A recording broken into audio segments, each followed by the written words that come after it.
The broadcast is now starting. All attendees are in listen-only mode.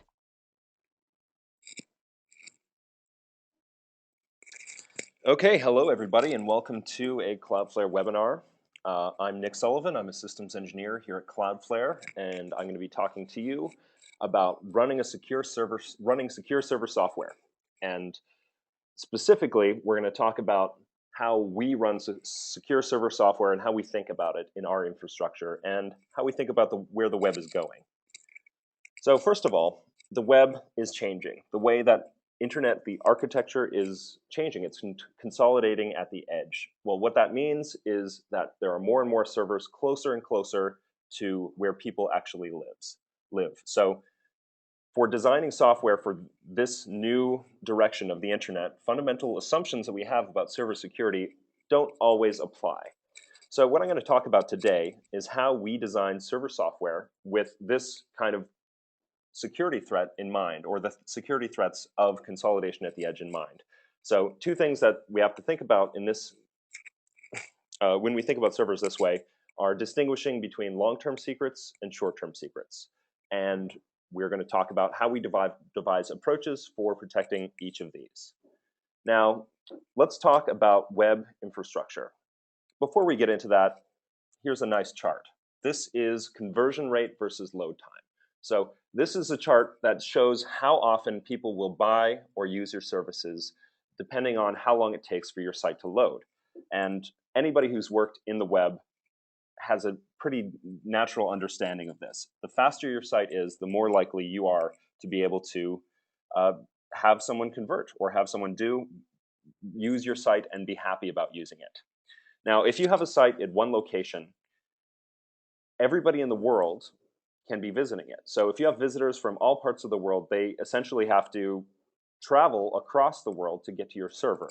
Now, the fastest a piece of information, or the speed of light even, can travel halfway around the world is 70 milliseconds. So one back and forth is over 100 milliseconds, which is the shortest amount of time that is noticeable to a human. So even in the most ideal circumstances, and we don't have light speed communication, someone from the opposite side of the globe is going to have delay when they're going to your site.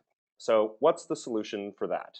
Well, that's a globally distributed content delivery network. Now, what this means is you put servers distributed around the world. So your visitors end up visiting the server that's closest to you.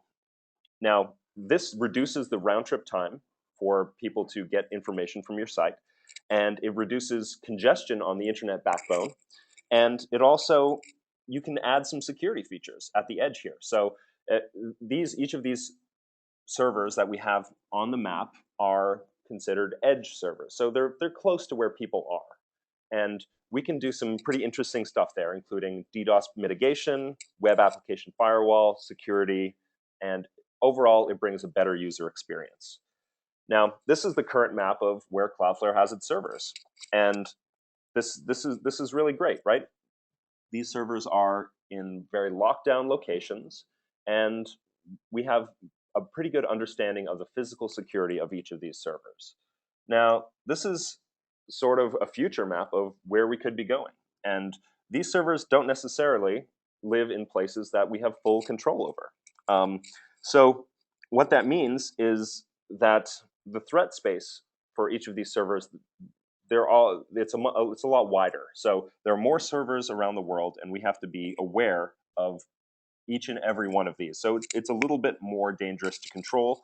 And if we are going to do secure content over SSL, these edge servers have to be able to terminate SSL, meaning the visitor, when it goes to one of these sites, it has to be able to establish a secure connection.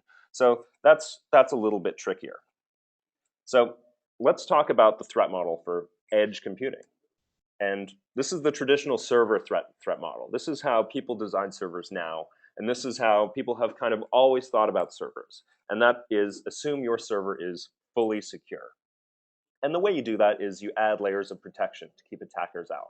So there are network layer protections such as firewalls and IDS, IPS, these sort of boundaries that keep different malicious traffic from entering. You have operating system level protections.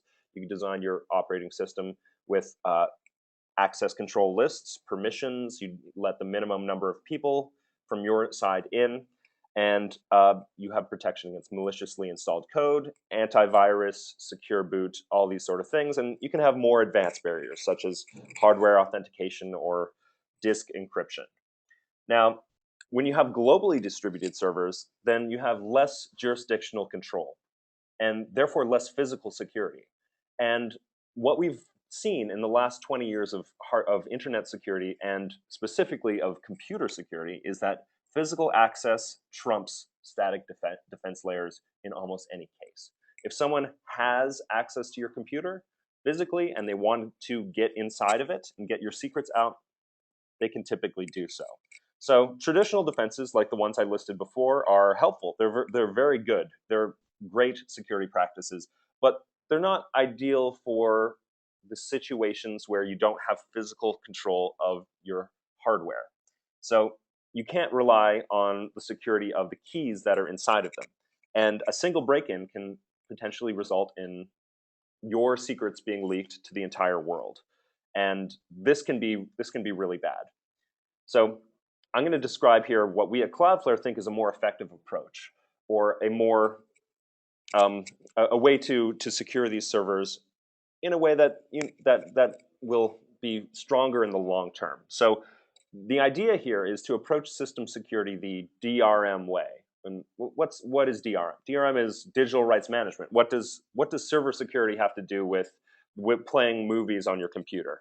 Well, what it means is that when you design a system for digital rights management, you assume that the person who's viewing your computer or viewing your content has full access and full control of their computer, their root in security terms. But what you're able to do is to securely and play content that they don't have access to share with other people. So you can protect keys on people's machines even though they're fully in control of them and they're not able to extract these keys. So the assumptions for building a DRM system is to assume that the attacker has bypassed all your static defenses and think that they're going to eventually break them. But the goal is to refresh your secrets, so by the time somebody breaks your secrets, you have fresh ones in there. So to think about a system this way, you have to think of which secrets you have are really bad for an attacker to get and which ones are not as bad. So long-term secrets and short-term secrets. And the idea is to constantly renew. Now, if you think about this more, the key point is that secrets must be split into two different levels. Long-term secrets, these are secrets where if someone gets a hold of it, it's a really, really bad thing. They can use it for a long period of time, and it's a pretty bad compromise. There are different compromises, the different things that you can do with these long-term keys. And the point for this is to not store these keys at the edge. And then there's other secrets that you have that are short-term secrets. These can expire after a short period of time and can't be reused. We can keep those at the edge because we know how to rotate them. But we have to protect each of these long-term secrets and short-term secrets in a different way. So traditionally, when you do TLS, which is secure content, you have a handshake between the visitor on their browser and the server. And the kind of traditional open source web servers that are out there, Nginx, Apache, there are others, they just store their SSL keys on disk, and they read it from disk and use it in memory. Now, if an attacker has full control of your system, that's bad, because having that key on disk, they can just read it, or having that key in memory, they can just read it, and then they can impersonate you to anybody else. So there are cryptographic elements at risk, and those are the private key and the session key. The private key is what you use in TLS as a server to authenticate yourself. It's what gives you the little lockbox on your address bar when you're browsing a website. And the session key is the key that's used to encrypt the bytes that go back and forth for your one session. So the private key is more of a long-term key, and the session key is a short-term key, because every single time you connect to a website, you get a new session key, but the private key stays and last for a long time. Some of these take 2 years to expire, or in some case even longer. So if you're splitting up SSL, TLS, if you're splitting up how to secure websites, the long-term secret is the private key, the short-term secret is the session key, and some of the other pieces around that let you access the private key. Now, how do you protect these short-term secrets? This is a good question, because when we said the attacker has full access to your computer, they have full access to your computer. So there are a few techniques. Here's the threat model. So there are a few techniques that you can use to protect against this. But thinking about this threat model, you have to consider that these secrets must live on these machines. They have to actually be physically on the machines. And these machines are in unsafe locations. So the goal of protecting short-term secrets is to make sure that they get refreshed before they expire. So don't keep them in a usable state so someone can read them and just use them. And you can do something called imposing a computational cost. This is, you make sure that if someone gets a hold of it, they have to do a certain amount of math to get the original secret. This is an idea that people use for passwords. Now, websites typically don't store your password. They store a hash of your password that if someone gets your password database, they have to do some math to try to retrieve your password. You don't just get it right away. This is the same idea. And these secrets have to expire quickly. Now, here are two techniques that we're looking into that we think are very valuable from digital rights management that are applicable here. And these are not typically used in other server deployments, but they are used in applications that play secure content. These are white box cryptography and code obfuscation. Now, if anybody's seen a talk or looked into how cryptography works, here's the standard cryptography model. You have two people, Alice and Bob, who want to share messages together. And you have an attacker, an evil person, in this case, Eve, the evil baby, is listening on the line, trying to get a hold of what their conversation is. And Eve's goal is to either impersonate one of the two people or be able to read what they're saying. So this is the standard crypto model. The white box cryptography model is that Eve is on the same machine as Alice. Eve is over Alice's shoulder, reading and watching what's going on. Or even in the worst case, it could be Alive. Alice herself could be malicious. So the white box cryptography model, you want to be able to communicate between two people and make sure that not one of them can get a hold of these keys. Now, that's basically what it is. So you hide. White box cryptography was invented about 10 years ago or so, and it's been used off and on, and the goal is to hide your cryptographic keys from everyone, from anybody who can even see your hardware, your software, everything that's running on it. You want to hide it. It hides the key from everybody. It protects against someone taking what's going on in memory and extracting a key and then using it somewhere else. So it takes time to extract the key, and you can kind of gauge this and choose the difficulty based on how long your secret's going to last. And there are some commercial implementations of this, and we're also working on an open source implementation of this called Open White Box, which is in the works, hopefully to be released soon. Code obfuscation. This is the other technique. Now, this comic just shows how poorly written code versus well-written code can be measured in terms of how hard it is for someone else to read. So good code has 2 WTFs per minute. So someone reading your code will say, what is this? What is this? Very rarely. Badly written code will have quite a few. Like, what is this? This is crazy. What code obfuscation is trying to maximize your WTFs per minute for your attacker. So what you want to do is make your code, not manually through sort of automated processes, take it from looking nice and clean to really, really crazy. So you can do this, and this is because anybody who is on your machine and they want to figure out how things work, they do something called reverse engineering, where watching the code, looking at the code, they try to guess and tease out what the real logic is. And you can do a couple things to make reverse engineering difficult. And that involves keeping your data transformed in memory, encrypted in memory. You can make your if statements look very crazy. You can put anti-debugging things in it. As a more concrete example, here's a program.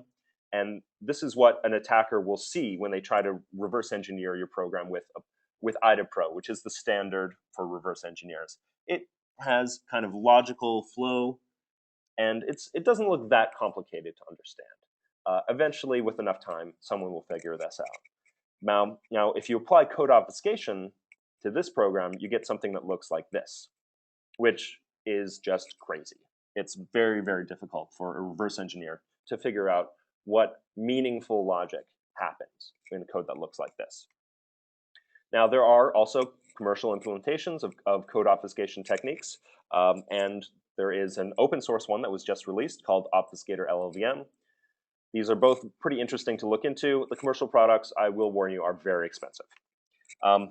Now that you have sort of techniques for protecting short-term secrets, what about these long-term secrets?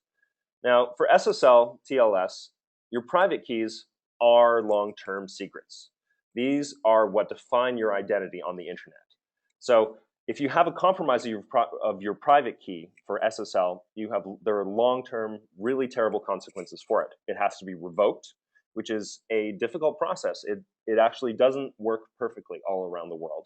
And if you're a financial institution, sometimes this has to be reported to the government or regulatory commissions, people who are in charge of monitoring this, because it's very dangerous for fraud. So other CDNs, Akamai, Edgecast, they typically will store these private keys of their customers at the edge. And this is why a lot of banks don't use these traditional CDNs. Now, something that we've come up for this is something called keyless SSL. Well, what is keyless SSL? Keyless SSL is not SSL without keys. That really doesn't make sense. But what it is SSL without keys at the edge. So you can do SSL without actually keeping your long-term secrets at the dangerous places at the edge of the internet. Now, the way we do that is we split how SSL works, TLS works, by geographically. So the private key operation can be done at our site owner's facility in however secure manner they want, as secure as possible in a hardware security module, under layers and layers of protection if they want it. And the rest of the handshake to establish the key, the session key, can be done by CloudFlare servers or whichever servers live on the edge. And the edge servers can communicate back with a very safe private key over a mutually authenticated channel. So a safe and secure channel. And this diagram describes sort of how it works. If you have a client that goes to a site, this orange cloud represents the edge server, and this does part of the handshake. Whenever it needs a private key, it goes through to the origin servers, wherever they keep their key server, and they keep their private key. And they basically use that to finish the handshake. And what this does is it keeps separation, keeps your long-term secret in a secure place and your short-term secrets in the edge. And for more details, this is kind of a very complicated diagram, but this shows every single back and forth that happens when you have a keyless SSL. So every one of these back and forths, you know how I mentioned at the beginning that latency, that the time it takes for people to visit your site, are very important. All the ones between the client device and the secure session server, these ones are short hops. These are back and forths that go between the edge and the browser. So these are very short in terms of time. And there's only one longer hop that goes all the way back to the key server, wherever that's located. So in fact, with keyless SSL, you get a faster handshake and faster load times, and you get security on your private key. So in conclusion, untrusted hardware requires a different approach for designing server software. You need to think about it differently from the beginning. And that involves splitting your secrets into long-term secrets, short-term secrets, and designing your system to rapidly renew the short-term secrets faster than they can be broken, and to leverage these short-term secrets to access long-term secrets, which will be saved in a different location that's much more secure. So that's the end of this webinar. If we have any questions, I'm happy to answer them.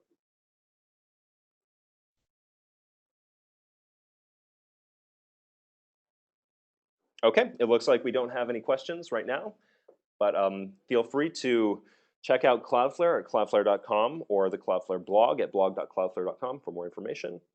And here we go. Oh, we do have a question. Yes, so the question is, in this model, how do you keep an attacker from compromising the edge server and obtaining the private key that edge using that edge server's credentials?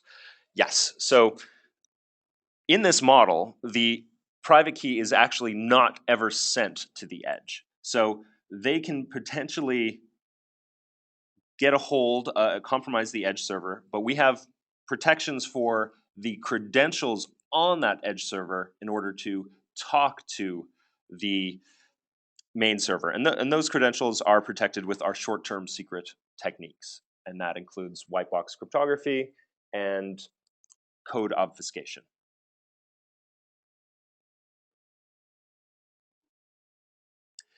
Here's another question. It says, do you need some special software on the key server to communicate with the edge server? Yes, that is true. There is a special, maybe not special, but there is software for the key server that has to be installed by the client in order to keep control of these private keys and control access to it. So with this software, you can do all the traditional access control mechanisms that you'd need to do for protecting access to using a private key. But yes, it's special software. Here's another question. So it says, what technology and protocols are used between the edge and the key servers?